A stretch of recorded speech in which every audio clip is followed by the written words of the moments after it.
Hey everyone, this is Mike with On Point Preparedness. I was working on a video about occult third eye symbolism when something really humorous grabbed my attention. In the midst of creating this video, I found that the ancient occult symbol I was researching was used in the very ball that dropped down in New York City for the 2017 New Year's Eve celebration. What you're looking at is a pyramid-shaped crystal made by Waterford Glass. There were 2,688 of these that went into the construction of the ball. Some may say that this has obvious symbolism to the all-seeing eye of Osiris, which indeed it does. But more literally, it's a pyramid with its center being a pine cone surrounded by conifer leaves. Now, it's the holidays and Christmas, so pine cones and conifer decorations are sort of in season. However, there is actually a much deeper and darker occult meaning to the pine cone. Throughout the span of recorded human history, pine cones have served as a symbolic representation of human enlightenment, or the third eye that we talk so much about. Conifer pine trees are one of the most ancient plant genera on the planet, having existed nearly 3 times longer than all flowering plant species. The pine cone is the evolutionary precursor to the flower, and its spines spiral in a perfect Fibonacci sequence in either direction, much like the sacred geometry of a rose, which I also have done a video on. Our pineal gland is shaped like and named after the pine cone. It's at the geometric center of our brain and is intimately linked to our body's perception of light.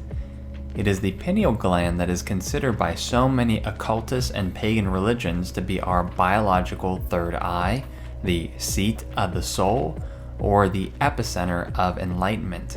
And that is why this sacred symbol has been used throughout history, in cultures, and all of these different religions. Here's just a couple of examples. The Egyptian staff of Osiris, dating back to approximately 1224 BC. It depicts 2 intertwining serpents rising up to meet at a pine cone. How convenient that the Vatican and Catholic Church has adopted this symbol as well. Here you can see the staff with Pope Francis, albeit no pine cone in this staff, but here are other pictures with Francis and other popes with the pine cone staff. Again, a replica of the pagan staff of Osiris. But it doesn't end there with the Vatican. The central fountain in Vatican City is also, you guessed it, a pine cone. I think that is of any coincidence? As a couple of additional examples, you'll find the pine cone in the Indian Kundalini, a spiritual energy in the body depicted as coiled serpents, rising up from the base of the spine to the third eye in a moment of enlightenment, or this 6th chakra. You also find this in popular culture, shown here with the devil horns depicted as pine cones.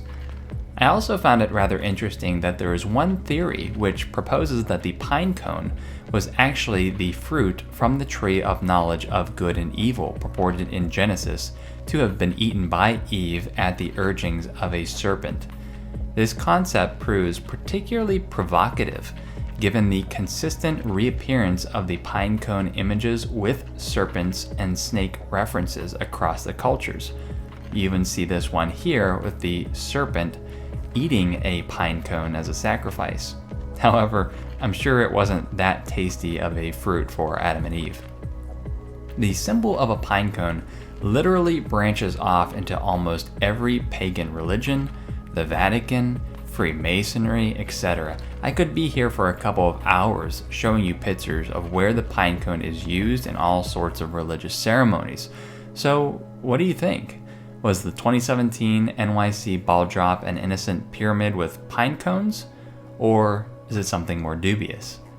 Even if you think it was innocuous and meaningless, I hope you find that the pine cone at the Vatican is extremely out of place, and it's just one more representation of the occult intertwining with this false religious institution.